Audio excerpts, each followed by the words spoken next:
मेरा पति तो इतना सुंदर नहीं था, और गौरी का देखो कितना हैंडसम है। कितनी अच्छी किस्मत लेकर आई है ये। खुद की शक्ल भी इतनी अच्छी और पति भी इतना अच्छा मिल गया। दिव्या के चेहरे पर जलन साफ दिखाई दे रही होती है। घर में शादी की तैयारियां शुरू हो जाती हैं। आंगन में रंग बिरंगी लाइटें लगी होती हैं।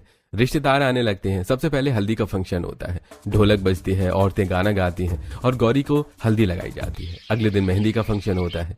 आंगन में बड़ी सी चौकी सजी होती है। रसोई में कुछ और ही चल रहा होता है।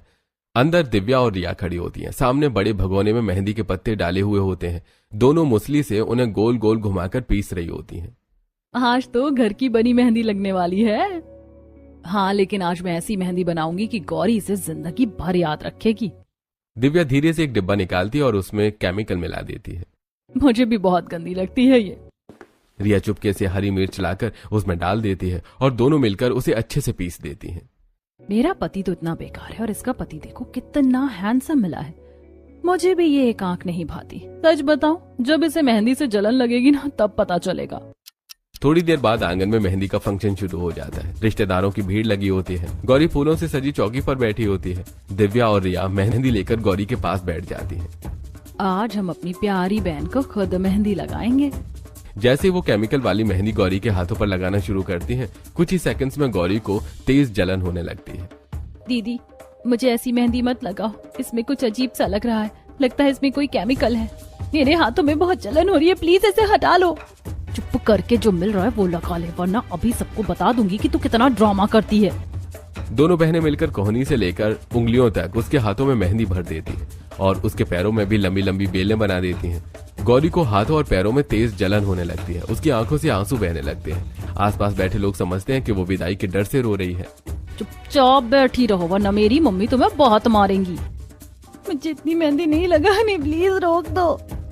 लेकिन दोनों बहनें उसकी एक नहीं सुनती और जबरदस्ती मेहंदी लगाती रहती हैं। गौरी दर्द से तड़प रही होती है। उसके हाथ कांप रहे होते हैं और आंखों से लगातार आंसू बह रहे होते हैं।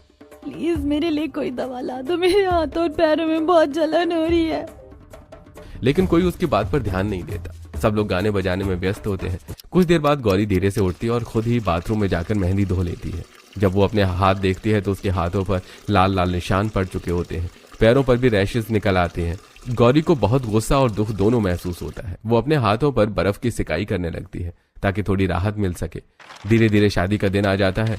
गौरी की मेहंदी बिल्कुल भी नहीं रचती। उसके हाथों पर बहुत हल्की मेहंदी होती है और जहां जहां केमिकल लगा होता है वहां लाल लाल रैशेस के निशान दिख रहे होते हैं। गौरी आईने में अपने हाथ देखती है और उसकी आंखों में फिर से आंसू भर आते हैं। शादी के बाद गौरी पहली बार अपने ससुराल के दरवाजे पर खड़ी होती है। शकुंतला आरती की थाली लेकर उसका स्वागत करती है। दरवाजे पर रंगोली बनी होती है। आओ बेटा, इस घर में तुम्हारा स्वागत है। आज से ये घर भी तुम्हारा ही है। गौरी धीरे से घर के अंदर कदम रखती है। उसके चेहरे पर हल्की मुस्कान होती है, लेकिन आंखों में विदाई का दर्द भी।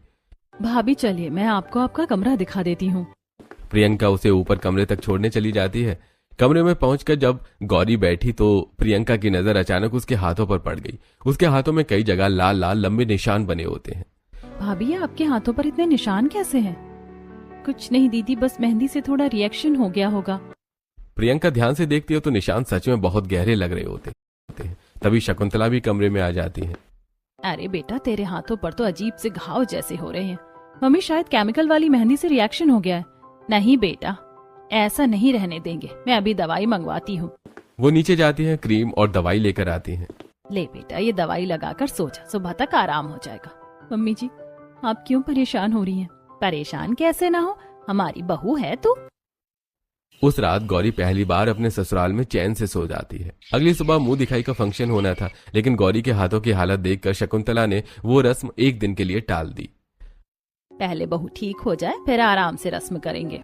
अगले दिन गौरी के हाथों के निशान काफी हल्के हो जाते हैं। सुबह सुबह शकुंतला कमरे में आती है।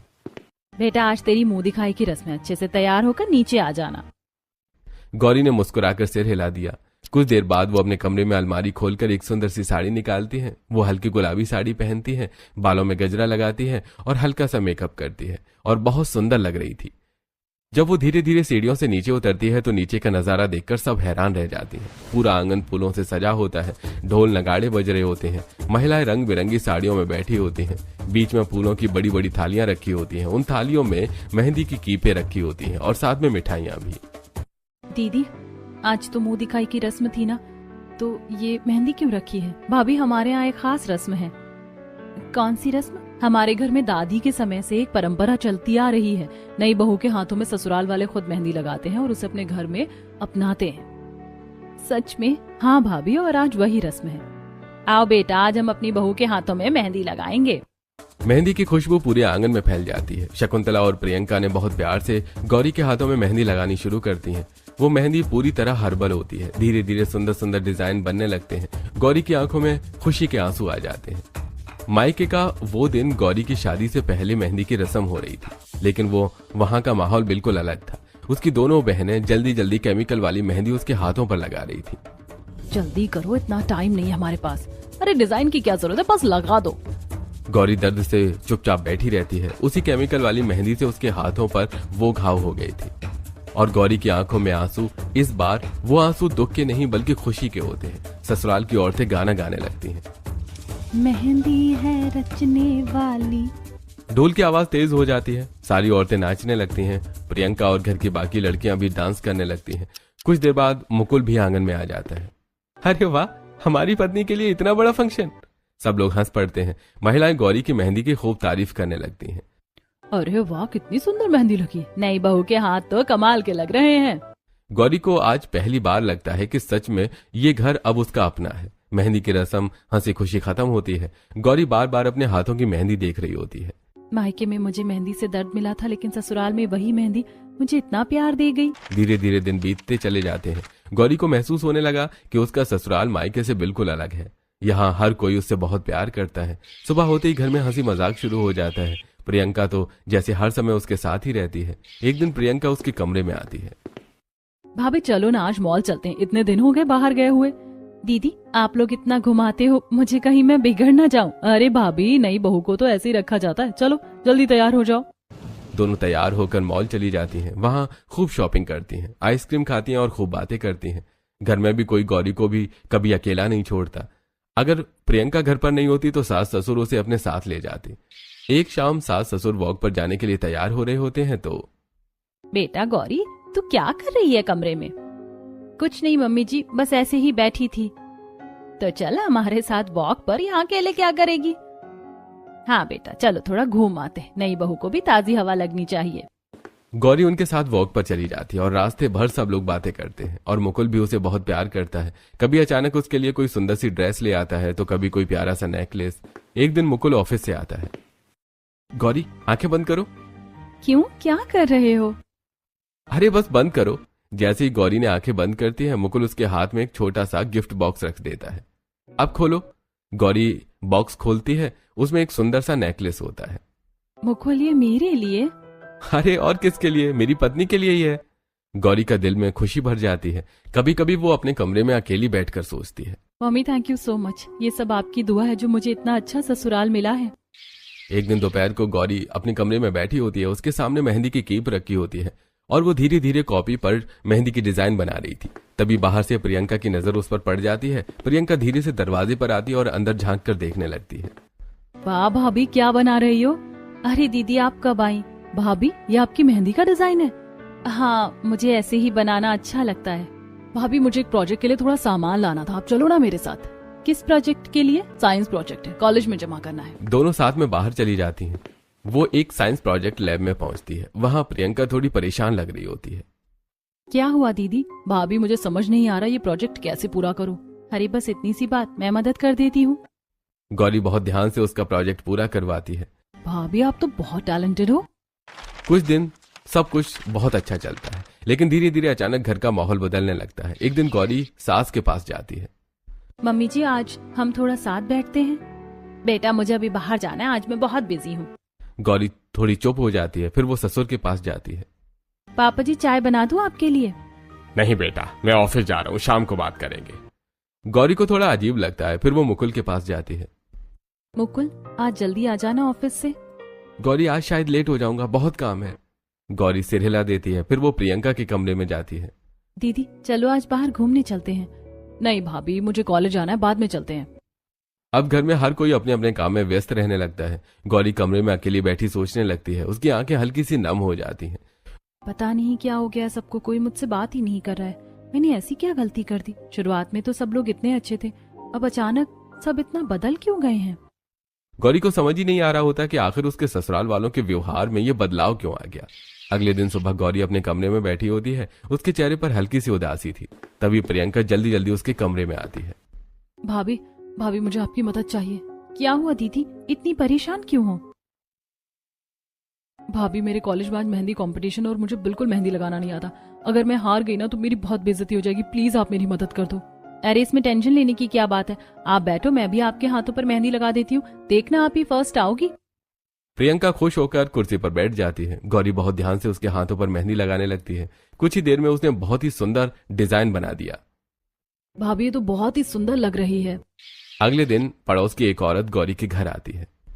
शकुंतला जी, कोई मेहंदी वाली है क्या जिसका नंबर हो आपके पास? मेरी बेटी की शादी और टाइम पर मेरी मेहंदी वाली ने मना कर दिया। बहन जी, मुझे किसी मेहंदी वाली का नंबर रखने की जरूरत ही नहीं है। मेरी तो खुद की बहू इतनी अच्छी मेहंदी लगाती है। सच में मुझे तो ब्राइडल मेहंदी लगवानी है। इससे आप किसी भी तरह की मेहंदी लगवा लो, ये बहुत सुंदर लगाती है। तो फिर कल इसे हमारे घर भेज देना।